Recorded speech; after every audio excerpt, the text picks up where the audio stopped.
E agora eu vou sair um pouquinho do nosso quintal para falar de Estados Unidos. O governo norte-americano ordenou o envio de mais um navio de guerra e de um submarino de ataque com propulsão nuclear para o Mar do Sul do Caribe, perto da costa da Venezuela. Eliseu Caetano está aqui conectado conosco e vai trazer as informações para a gente agora. Mais uma forma de pressionar o governo de Nicolás Maduro, né, Eliseu? Bem-vindo.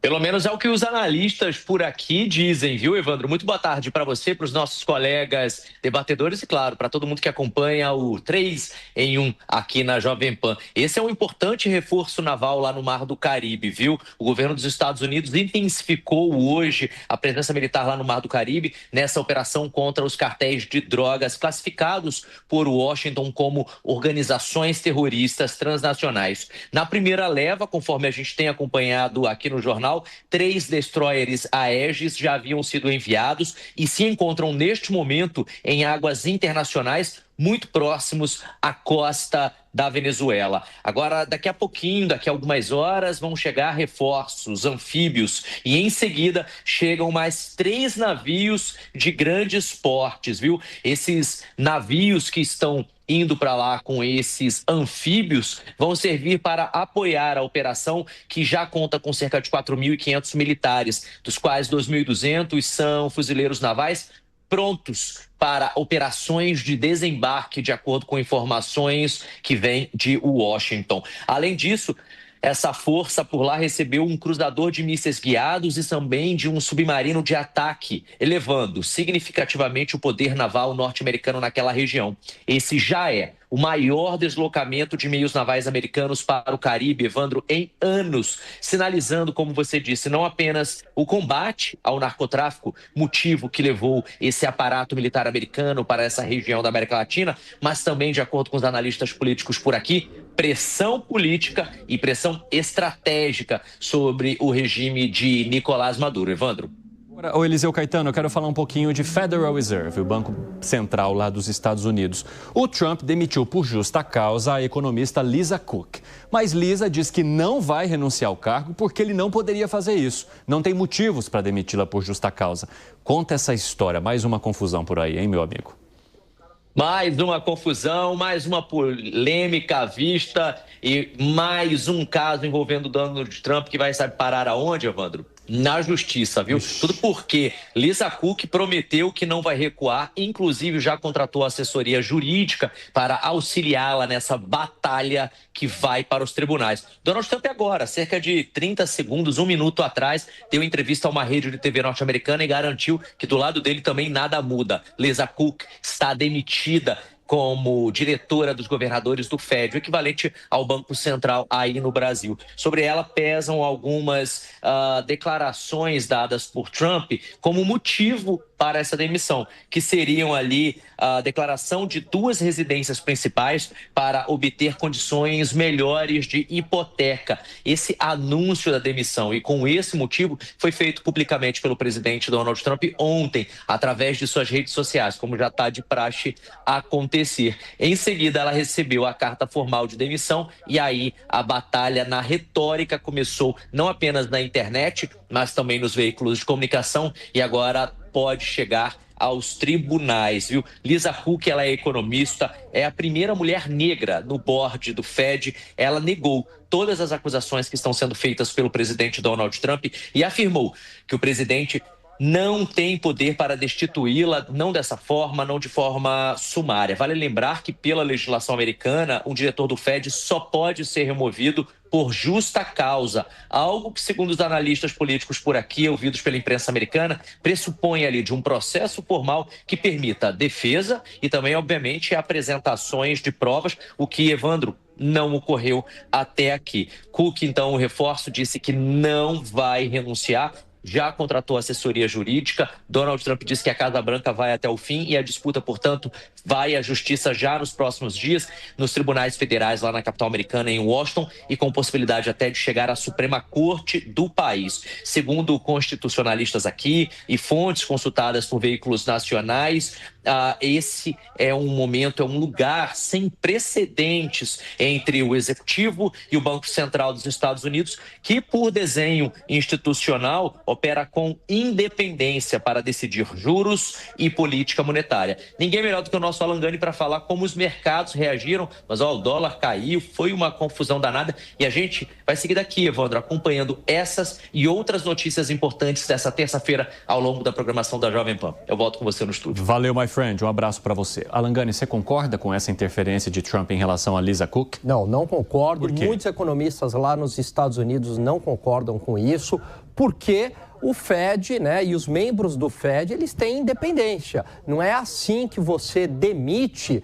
um funcionário do Fed. Você precisa ter um processo, você precisa provar. E um dos fundamentos da economia norte-americana, o que faz a economia norte-americana ser tão forte, é justamente a independência entre as instituições. É o aspecto institucional, a força das instituições. E quando você toma uma medida como essa, você está enfraquecendo as instituições. E aí a leitura do mercado, por lá e aqui também, Evandro, é de que isso abre um precedente para outras demissões e sirva como instrumento de pressão para baixar a taxa de juros no porrete estatal. Bruno Musi, eu vi algumas análises de que Trump estava sendo comparado ao presidente da Turquia, tomando essas decisões autoritárias. Você concorda?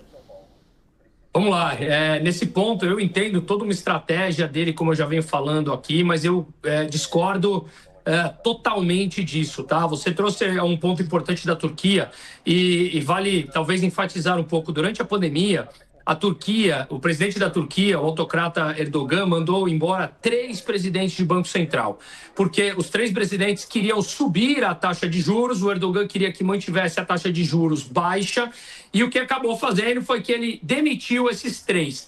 A taxa de juros na Turquia, que estava 20%, caiu para 9% e depois subiu para níveis acima de 50%, quando a inflação atingiu 100% ali no meio da pandemia. Portanto, uma destruição ao governo federal interferir nas atividades econômicas e nas atividades de decisão de política monetária do Banco Central. No Brasil, aconteceu a mesma coisa com a Dilma Rousseff e o Tombini, onde a taxa de juros beirou os 14,25%, 14,75% e a inflação beirou os 12%, com a mesma intromissão do executivo no Banco Central. E essa é a grande importância de você ter um Banco Central autônomo e independente, que no Brasil ele ainda é dependente no orçamento do governo federal. Portanto, essa intromissão, ela é sim completamente deletéria e faz muito mal para a atividade econômica e para a confiança como um todo nas instituições. O Federal Reserve é de 1913, discussões de autonomia do Banco Central já foram suprimidas ao longo dos anos 90, inclusive em países da América Latina, como Chile, Colômbia e Peru,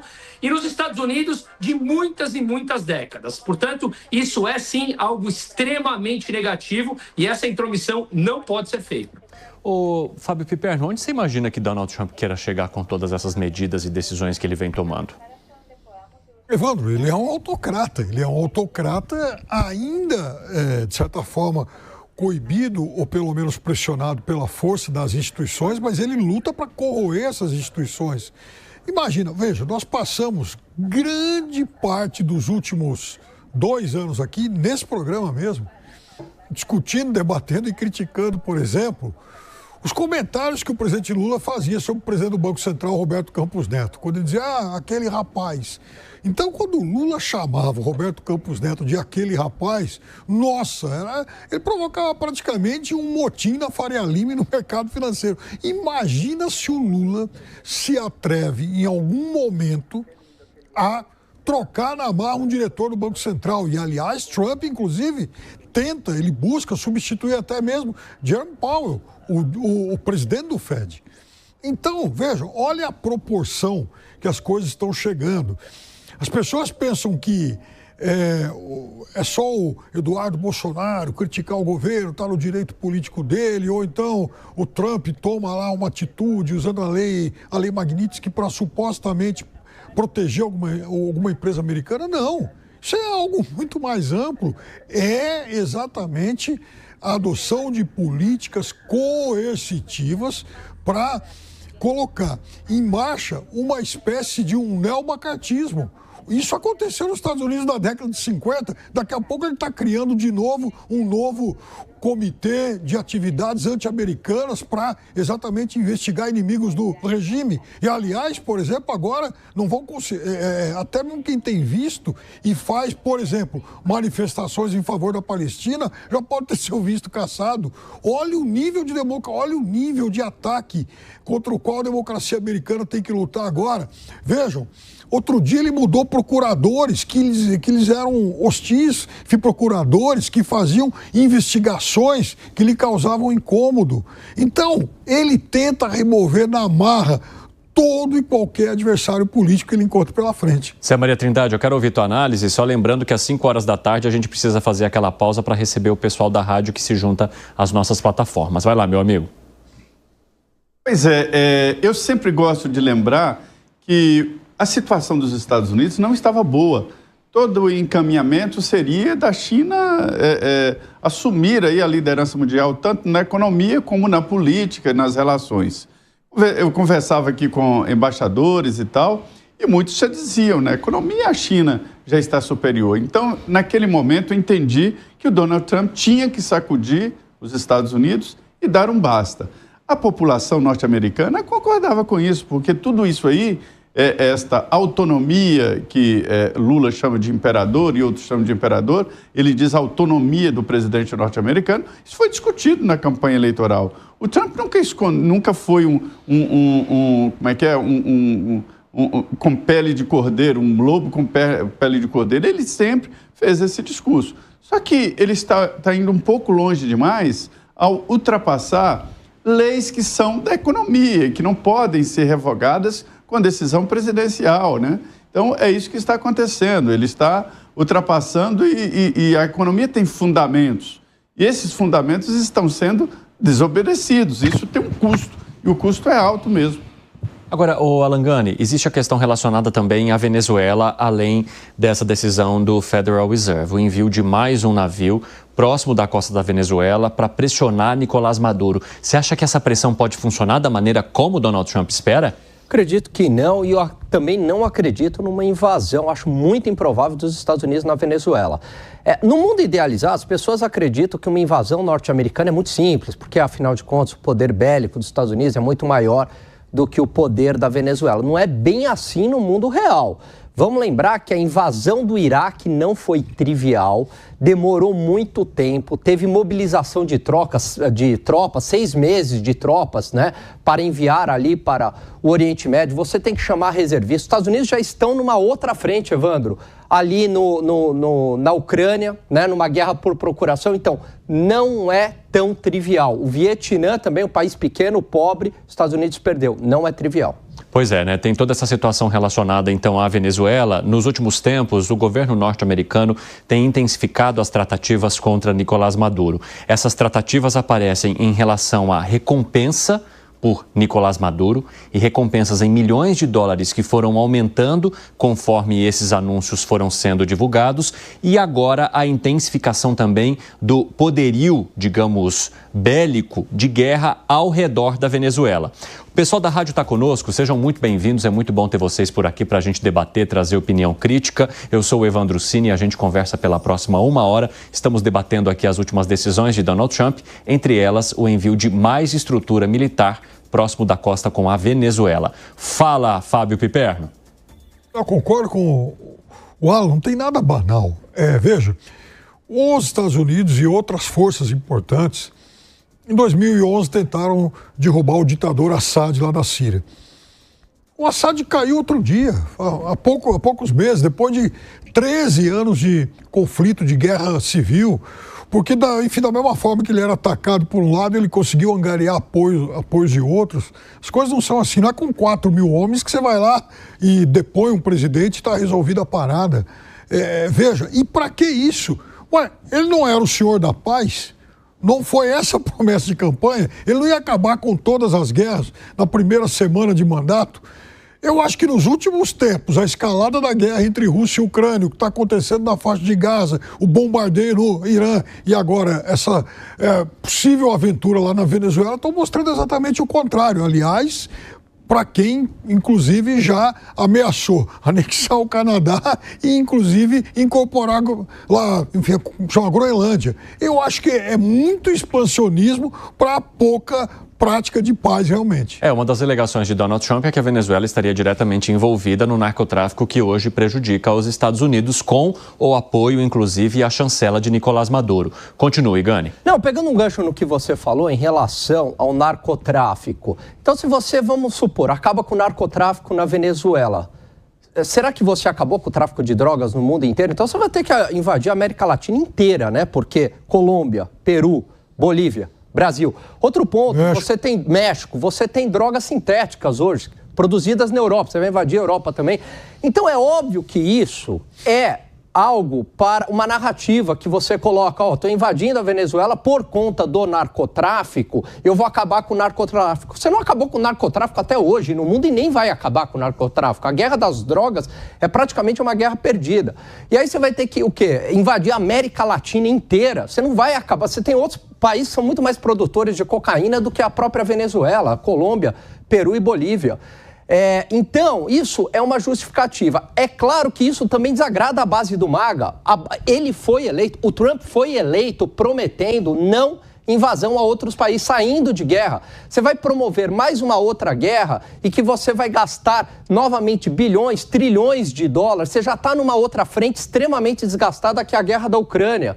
Você está numa outra frente indiretamente com Israel, que também pesa para Donald Trump, tanto é que ele deu uma declaração querendo o fim do conflito em Gaza. Vamos lembrar que o Afeganistão, Evandro, 150 mil criadores de cabra, que é o Talibã.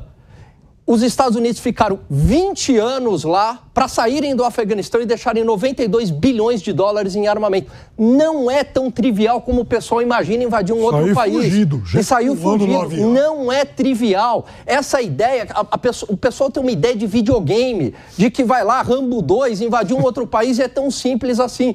Não é uma questão trivial invadir outro país. Eu quero que o Nicolás Maduro caia, mas não é uma questão simples a invasão de outro país. O mundo não é tão romântico como a gente imagina. Interessante, Alan Gani.